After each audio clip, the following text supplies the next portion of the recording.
আরজি করের ঘটনায় দোষীদের শাস্তির দাবিতে গোটা রাজ্য জুড়ে বিভিন্নভাবে আন্দোলন চলছে। শুক্রবার বিকেলে ধূপগুড়ি ব্লকের ঝাড় আলতাগ্রাম 1 নম্বর গ্রাম পঞ্চায়েতের ডাউকিমারি এলাকায় মিছিল করল বিজেপি। আরজি করের ঘটনার পাশাপাশি সম্প্রতি ধূপগুড়ি ব্লকের ডাউকিমারি এলাকায় এক ব্যক্তির বিরুদ্ধে এক মহিলাকে ধর্ষণের অভিযোগ ওঠে। সেই অভিযোগ হওয়া সত্ত্বেও এখনও অভিযুক্তরা অধরা। তারই প্রতিবাদ জানানো হয় এদিন মিছিলের থেকে।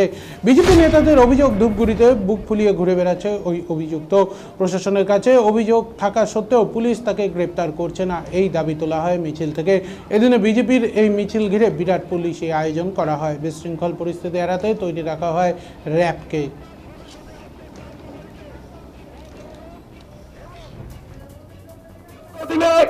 ধূপগুড়ির একজন মহিলা একটা ডায়েরি করেছেন, যার সেই দলদাস পুলিশের কানের পর্দা পর্যন্ত পৌঁছতে হবে, চলে বলতে হবে।